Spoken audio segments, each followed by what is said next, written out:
ওম শান্তি। আজিৰ তাৰিখ 1 জুন 2025 বৰ্ষ। আজি ৰবিবাৰ। অব্যক্ত বাপদাদাৰ অব্যক্ত মুৰলী আৰু আজিৰ অব্যক্ত মুৰলীৰ ৰিভাইজ তাৰিখ হৈছে 2005 বৰ্ষৰ 21 অক্টোবৰ। আৰু আজিৰ অব্যক্ত মুৰলীৰ সাৰ হৈছে সম্পূৰ্ণ আৰু সম্পন্ন হোৱাৰ তাৰিখ নিৰ্ধাৰণ কৰি সময় অনুসৰি এতিয়া সদা প্ৰস্তুত হোৱা। সম্পূৰ্ণ আৰু সম্পন্ন হোৱাৰ তাৰিখ নিৰ্ধাৰণ কৰি সময় অনুসৰি এতিয়া সদা প্ৰস্তুত হোৱা। আজি বাপদাদাই চাৰিওফালৰ সন্তানসকলৰ তিনিটা ৰূপ চাই আছে হওক। যেনেকৈ পিতাৰ বিশেষ তিনিটা সম্বন্ধ স্মৃতিত থাকে, তেনেকৈ সন্তানসকলৰো তিনিটা ৰূপ দেখি হৰ্ষিত হৈ আছে। নিজৰ তিনিওটা ৰূপক জানা নহয়। এই সময়ত সকলো সন্তান ব্ৰাহ্মণ ৰূপত আছে আৰু ব্ৰাহ্মণৰ অন্তিম অৱস্থা। ব্ৰাহ্মণ তথা ফৰিস্তা, আকৌ তাৰ পাছত ফৰিস্তা তথা দেৱতা। সকলোতকৈ বিশেষ হৈছে বৰ্তমানৰ ব্ৰাহ্মণ জীৱন। ব্ৰাহ্মণ জীৱন অমূল্য। ব্ৰাহ্মণ জীৱনৰ বিশেষত্ব হ'ল পবিত্ৰতা। পবিত্ৰতাই ব্ৰাহ্মণ জীৱনৰ বাস্তৱিকতা। পবিত্ৰতাই হৈছে ব্ৰাহ্মণ জীৱনৰ ব্যক্তিত্ব। পবিত্ৰতাই সুখ শান্তিৰ জননী। যিমানেই পবিত্ৰতা থাকিব সিমানেই সুখ শান্তি জীৱনত স্বভাৱসিদ্ধ আৰু স্বভাৱ হ'ব।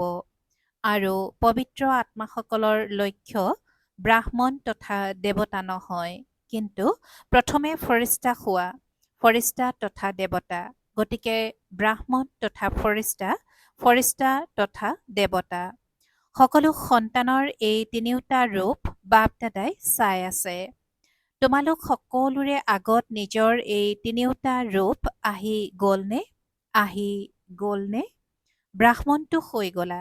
এতিয়া লক্ষ্য হ'ল ফৰিস্তা হোৱাৰ। এয়াই লক্ষ্য হয় নহয়। ফৰিস্তা হ'বই লাগিব। পৰীক্ষা কৰা ফৰিস্তাবোধৰ বিশেষত্ব জীৱনত কিমান দেখিবলৈ পোৱা যায়। ফৰিস্তা অৰ্থাৎ যাৰ পুৰণা সংসাৰ আৰু পুৰণা সংস্কাৰৰ সৈতে একো সম্পৰ্ক নাই। ফৰিস্তা অৰ্থাৎ কেৱল সমস্যাৰ সময়ত ডবল লাইট নহয়, কিন্তু সদায় মন বচন সম্বন্ধ সম্পৰ্কত ডবল লাইট। পাতল পাতল বস্তু ভাল লাগে নে গধুৰ বস্তু ভাল লাগে? কি ভাল লাগে? পাতল পচন্দ হয় নহয়। ফৰিস্তা অৰ্থাৎ যি সকলোৰে কিছুমানৰ নহয়, সকলোৰে প্ৰিয় আৰু অনাসক্ত। কেৱল প্ৰিয় নহয়, যিমান প্ৰিয় সিমানেই অনাসক্ত। ফৰিস্তাৰ লক্ষণ হ'ল তেওঁ সকলোৰে প্ৰিয় হ'ব। যিয়েই দেখিব, যিয়েই লগ পাব, যিয়েই সম্বন্ধত আহিব, সম্পৰ্কত আহিব, তেওঁলোকে অনুভৱ কৰিব যে এওঁ মোৰ হয়। যেনেকৈ পিতাৰ বাবে সকলোৱে অনুভৱ কৰে নহয় যে মোৰ হয়, অনুভৱ কৰে নহয়, এনেকুৱা ফৰিস্তা অৰ্থাৎ প্ৰত্যেকেই অনুভৱ কৰক এওঁ মোৰ হয়। আপোনতাৰ অনুভৱ হওক, কিয়নো পাতল হ'ব। সেয়েহে পাতলবোধে সকলোৰে প্ৰিয় কৰি তোলে। সকলো ব্ৰাহ্মণ পৰিয়ালে অনুভৱ কৰক যে এওঁ মোৰ হয়। গধুৰ বোধ যাতে নাথাকে, কিয়নো ফৰিস্তাৰ অৰ্থই হৈছে ডবল লাইট। ফৰিস্তা অৰ্থাৎ সংকল্প, বাণী, কৰ্ম, সম্বন্ধ সম্পৰ্কত বেসদৰ অৰ্থাৎ অসীমিত হওক। সদ অৰ্থাৎ সীমিত যাতে নহয়। সকলো নিজৰ আৰু মই সকলোৰে। য'ত বেছি আপোনতা থাকে ত'ত পাতল বোধ থাকে। সংস্কাৰটো পাতল বোধ। গতিকে পৰীক্ষা কৰা কিমান শতাংশ ফৰিস্তা অৱস্থাত উপনীত হৈছাহি। পৰীক্ষা কৰিব জানানে? পৰীক্ষকো হ'লা, নিৰ্মাতাও হ'লা। পিতাই কৈছে যে পৰীক্ষা কৰিব জানানে? পৰীক্ষকো হ'লা আৰু নিৰ্মাতাও হৈ গ'লা। অভিনন্দন। বাপদাদাৰ এইটোৱে শুভ আশা আছে যে এতিয়া সময়ক চাই যিসকলে নিজক মহাৰথী বুলি ভাবে তেওঁলোকৰ অৱস্থাটো ৯৫% হ'ব লাগে নহয়। কোনোবাই ক'লে ৯৮% হৈ যাব, অভিনন্দন। মুখত গোলাপ জামুন খাই লোৱা, কিয়নো দেখিতো আছাই, জানাও যে হৈ যাবই লাগিব, হৈ যাব নহয়, হ'বই লাগিব। হ'ব নহয়, হৈ যাব। চাই ল'ম, চেষ্টা কৰিম। এতিয়া এই ভাষা পৰিৱৰ্তন কৰা, যিয়েই সংকল্প কৰা, পৰীক্ষা কৰা যে কিমান শতাংশ নিশ্চয় আৰু সফলতাপূৰ্বক হয়। এতিয়া পৰীক্ষা কৰাৰ গতি তীব্ৰ কৰা। প্ৰথমে পৰীক্ষা কৰা, তাৰ পাছত কৰ্মত আহা। এনেকুৱা নহয় যে যিয়েই সংকল্প উদয় হ'ল, বাণীত যিয়ে আহিল, সম্বন্ধ সম্পৰ্কত যিয়ে হ'ল নহয়। যিসকল VVIP তেওঁলোকৰ কিমান পৰীক্ষা হয় গম পোৱা নহয়? প্ৰতিটো বস্তু প্ৰথমে পৰীক্ষা কৰা হয়, তাৰ পাছত খোজ দিয়ে। এতিয়া ২ ঘণ্টা ৪ ঘণ্টাৰ পাছত পৰীক্ষা কৰিলে নচলিব। প্ৰথমে পৰীক্ষা, তাৰ পাছত খোজ, কিয়নো আজিকালিৰ যিসকল VVIP তেওঁলোকতো এটা জন্মৰ, সেয়াও অলপ সময়ৰ বাবে, আৰু তোমালোকতো সৃষ্টি। পিতাই কৈছে যে প্ৰথমে পৰীক্ষা, তাৰ পাছত খোজ, কিয়নো আজিকালিৰ যিসকল VVIP তেওঁলোকতো এটা জন্মৰ, তেওঁলোকতো এটা জন্মৰ।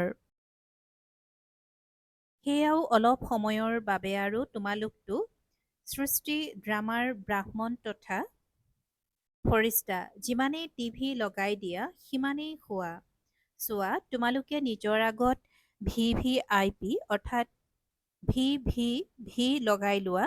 তোমালোকে নিজৰ চিত্ৰটো দেখিছা নহয়, যাক পূজা কৰি থকা হৈছে সেয়া দেখিছা নহয়? বাৰু, মন্দিৰ নাই দেখা, ফটোটো দেখিছা। এতিয়াও সেইবোৰৰ কিমান মূল্য আছে, কিমান ডাঙৰ ডাঙৰ মন্দিৰ নিৰ্মাণ কৰে, আৰু তোমালোকৰ যি চিত্ৰ আছে সেয়াতো ৩ ফুটতেই আহি যায়, তেন্তে কিমান তোমালোকৰ মূল্য আছে। জড়চিত্ৰৰো মূল্য আছে নহয়? তোমালোকৰ চিত্ৰ দৰ্শন কৰিবৰ বাবে কিমান শাৰী পাতে, আৰু চৈতন্যত কিমান VVIP খোৱা। সেয়েহে খোজ দিয়াৰ পূৰ্বে পৰীক্ষা কৰা, কৰাৰ পাছত পৰীক্ষা কৰিলা, তেতিয়া সেই খোজটিতো গ'ল, সেইটো খোজ পুনৰ তোমালোকৰ হাতলৈ নাহে। অজ্ঞান কালতো কয় যে ভাবি চিন্তি কাম কৰা, কাম কৰাৰ পাছত নাভাবিবা। প্ৰথমে ভাবা, তাৰ পাছত কৰা। নিজৰ সমানৰ আসনত থাকা, যিমানেই মৰ্যাদাৰ আসনত থাকা, তেতিয়া বিৰুদ্ধাচৰণ হ'ব নোৱাৰে। মায়াৰ বিৰুদ্ধাচৰণ তেতিয়া হয় যেতিয়া মৰ্যাদাৰ আসনত নাথাকা। গতিকে এতিয়া বাপদাদাৰ প্ৰশ্ন হ'ল, সকলোৰে লক্ষ্যটো হ'ল সম্পন্ন হোৱাৰ লক্ষ্য আছে নে অলপ অলপ হোৱাৰ আছে? লক্ষ্য আছেনে? সকলোৰে লক্ষ্য আছে, তেন্তে হাত দাঙা। সম্পূৰ্ণ হ'ব লাগেনে? বাৰু, কেতিয়ালৈকে? তোমালোকে আনক প্ৰশ্ন সোধা নহয়, বিদ্যাৰ্থীকো শিক্ষকে প্ৰশ্ন সোধে নহয় যে তোমালোকৰ লক্ষ্য কি? গতিকে আজি বাপদাদাই বিশেষকৈ শিক্ষকসকলক সুধিছে, ৩০ বছৰীয়াসকল বহি আছা নহয়? ৩০ বছৰীয়াসকলে কাইলৈয়ে পৰস্পৰ বহি কাৰ্যসূচী তৈয়াৰ কৰিব লাগে। সভাটো বহুত অনুষ্ঠিত কৰা, বাপদাদাই দেখিবলৈ পায় সভা বৈঠক, কিন্তু এতিয়া এনেকুৱা সভা পাতা যে কেতিয়ালৈকে সম্পন্ন হবা, বাকী সকলো অনুষ্ঠান পাতা, তাৰিখ নিৰ্ধাৰণ কৰা, অমুক অনুষ্ঠানটি অমুক তাৰিখে, ইয়াৰ তাৰিখ নাই নেকি? যিমান বছৰ লাগে সিমান কোৱা। কিয়? বাপদাদাই কিয় কয়? কিয়নো পিতাক প্ৰকৃতিয়ে সোধে যে কেতিয়ালৈ বিনাশ কৰিম, তেন্তে বাপদাদাই কি উত্তৰ দিব? বাপদাদাই সন্তানসকলকে সুধিব নহয়, কেতিয়ালৈকে? আজিৰ বিশেষ বিষয়টি হ'ল কেতিয়ালৈকে? ডবল বিদেশীসকল বহি আছা নহয়, ডবল পুৰুষাৰ্থ হ'ব নহয়। চমৎকাৰ কৰা, বিদেশীসকল উদাহৰণ হোৱা।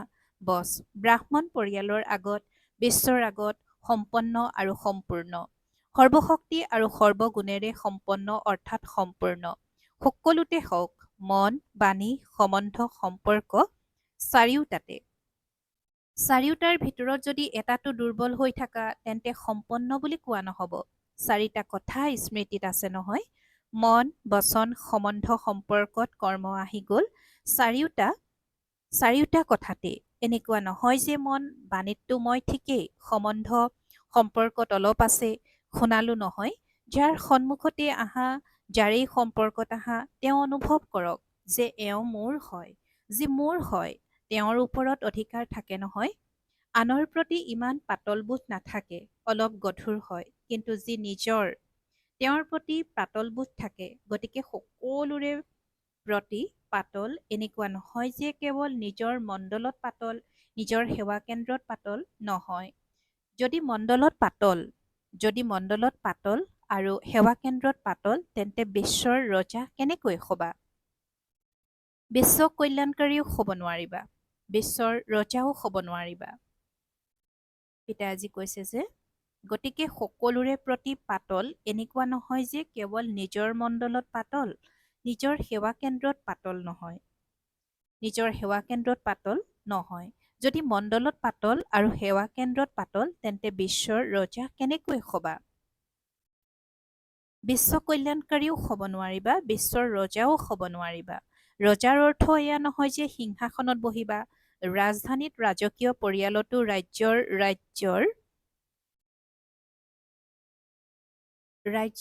ৰাজ্য অধিকাৰ থাকে। তেন্তে কি কৰিবা? কেতিয়ালৈকে প্ৰশ্নটিৰ উত্তৰ দিবা নহয়, সভা পাতিবা, সভা পাতি চূড়ান্ত কৰিবা। ঠিকে আছেনে? বাৰু, সকলো ঠিকে আছে। উদ্দীপনা জাগেনে যে কৰিবই লাগিব, হ'বই লাগিব? বাপ দাদাই উৎসাহ উদ্দীপনা যোগায়। মায়াই দেখিবলৈ পায় যে উৎসাহ উদ্দীপনাত আছে, তেতিয়া কিবা নহয় কিবা কৰি দিয়ে। কিয়নো মায়াৰো এতিয়া অন্তিম সময় সমীপত নহয়। সেয়েহে মায়াই নিজৰ অস্ত্ৰ শস্ত্ৰ যি আছে সেয়া ব্যৱহাৰ কৰে আৰু এনেকৈ প্ৰতিপালন কৰে যে বুজিব নোৱাৰে যে এয়া মায়াৰ প্ৰতিপালন, মায়াৰ মত নে পিতাৰ মত, তাত মিহলি কৰি দিয়ে। ফৰিস্তাবোধত বা পুৰুষাৰ্থত এয়া যি বিশেষ বাধা আহে, তাৰ দুটা শব্দই হ'ল, যিটো সাধাৰণ শব্দ, কঠিনো নহয় আৰু সকলোৱে অনেকবাৰ ব্যৱহাৰো কৰিছে। সেয়া কি? মই আৰু মোৰ। বাপ দাদাই এই মই আৰু মোৰ পৰিৱৰ্তন কৰাৰ বহুত সহজ বিধি আগতেও শুনাইছে, স্মৃতিত আছেনে? চোৱা, যেতিয়া তোমালোকে মই শব্দটি কোৱা সেই সময়ত এইটো সন্মুখত আহক যে মই হয়েই আত্মা। মই শব্দটি কোৱা আৰু সন্মুখত আত্মাৰ ৰূপ আনা। মই শব্দটি এনেকৈ নকবা, মই আত্মা। এইটো স্বভাৱসিদ্ধভাৱে স্মৃতিলৈ আনা। মই শব্দটিৰ পাছত আত্মা লগাই দিয়া। মই আত্মা। যেতিয়া মোৰ শব্দটি কোৱা তেতিয়া প্ৰথমে কবা মোৰ বাবা, মোৰ ৰুমাল, মোৰ শাৰী, এইটো মোৰ। কিন্তু প্ৰথমে মোৰ বাবা, মোৰ শব্দটি কলা আৰু বাবা সন্মুখত আহিল। মই শব্দটি কলা আৰু আত্মা সন্মুখত আহিল। এইটো স্বভাৱ আৰু স্বভাৱসিদ্ধ কৰি তোলা। সহজ নে কঠিন? জানাই যে মই আত্মা, কেৱল সেই সময়ত মানি নোলোৱা। 100% জানা, মানি লোৱাটো শতাংশত আছে। যিহেতু দেহবোধ স্বভাৱসিদ্ধ হৈ গ'ল, স্মৃতিলৈ আনিবলগীয়া হয় জানো যে মই শৰীৰ স্বভাৱসিদ্ধভাৱে স্মৃতিত থাকে নহয়।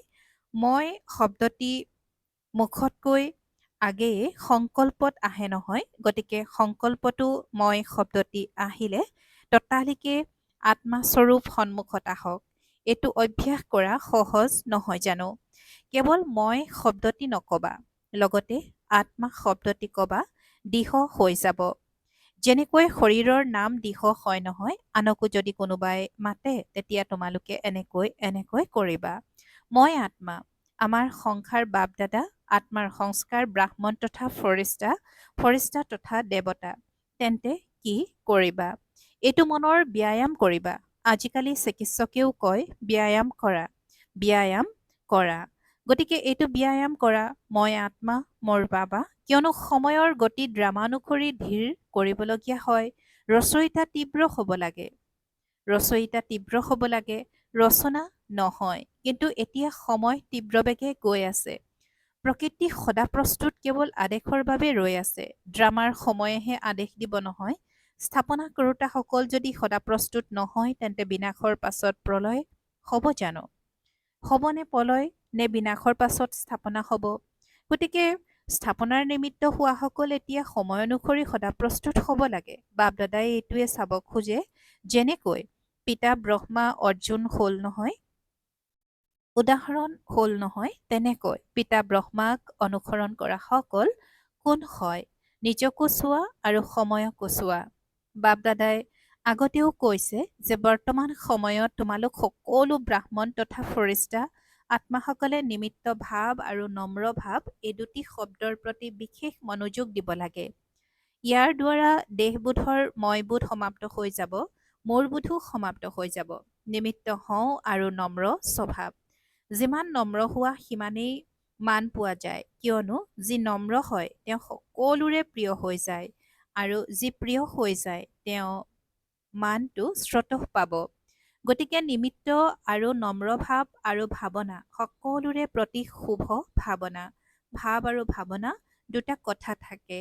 সেয়েহে নিমিত্ত আৰু নম্ৰ ভাৱ আৰু ভাৱনা প্ৰত্যেকৰে প্ৰতি শুভ ভাৱনা, শুভ কামনা।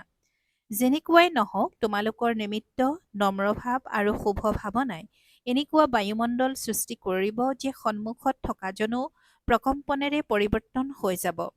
বহুত সন্তানে বাৰ্তালাপ কৰে নহয়, তেতিয়া কয় মই এমাহ শুভ ভাৱনা ৰাখিলো, তেওঁ সলনিয়েই নহয়, তেতিয়া ভাগৰি পৰে, নিৰাশ হৈ যায়। এতিয়া সেই বেচেৰাৰ যি বৃত্তি বা দৃষ্টি আছে সেয়া হয় পাথৰৰ নিচিনা, তাত অলপ সময়তো লাগিব নহয়, আৰু ধৰি লোৱা তেওঁ সলনি নহয়, কিন্তু তোমালোকে নিজক ঠিকে ৰাখাচোন, তোমালোকতো নিজৰ মৰ্যাদাৰ আসনত থাকা, তোমালোক কিয় নিৰাশ হৈ যোৱা? নিৰাশ নহবা। তেওঁ বাৰু সলনি নহ'ল, কিন্তু মইতো তেওঁৰ সৈতে সলনি হৈ যাব নালাগে। যদি তোমালোক হতাশ হৈ যোৱা তেন্তে তেওঁ শক্তিশালী হ'ল যে তেওঁ তোমালোকক সলনি কৰি দিলে। তোমালোকে নিজৰ সমানৰ আসন কিয় এৰি দিয়া?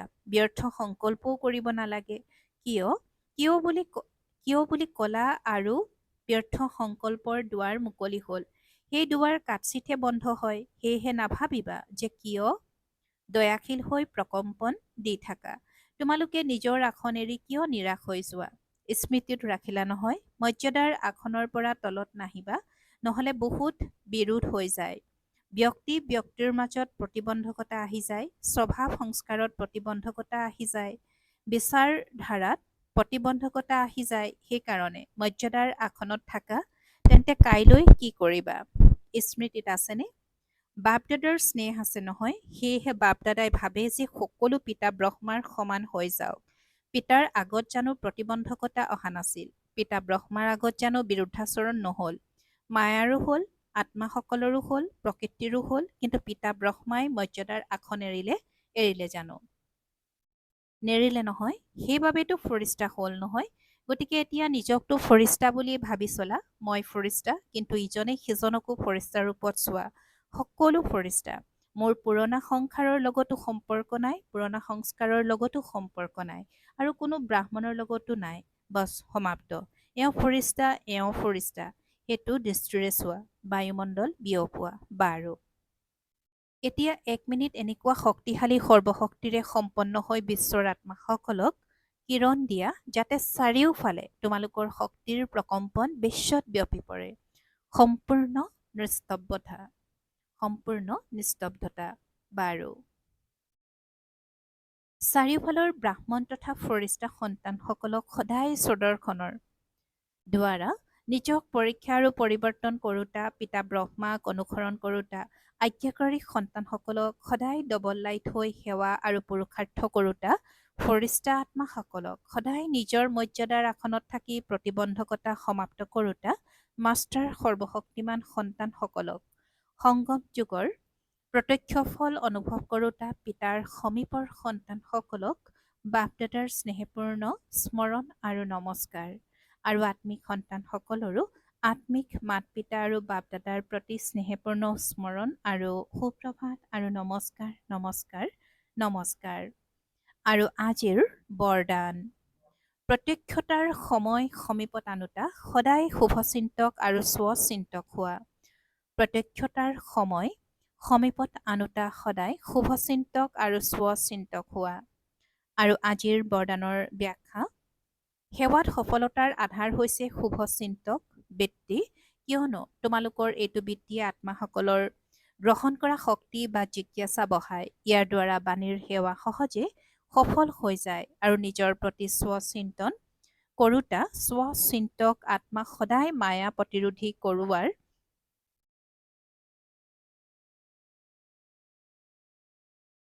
ইয়াৰ দ্বাৰা বাণীৰ সেৱা সহজে সফল হৈ যায় আৰু নিজৰ প্ৰতি স্বচিন্তন কৰোঁতা স্বচিন্তক আত্মা সদায় মায়া প্ৰতিৰোধী কাৰোবাৰ দুৰ্বলতা গ্ৰহণ কৰাৰ পৰা ব্যক্তি বা বৈভৱৰ আকৰ্ষণৰ পৰা নিবাৰিত হৈ যায়। সেয়েহে যেতিয়া এই দুয়োটা বৰদান বাস্তৱ জীৱনত ধাৰণ কৰিবা তেতিয়াহে প্ৰত্যক্ষতাৰ সময় সমীপত আহিব।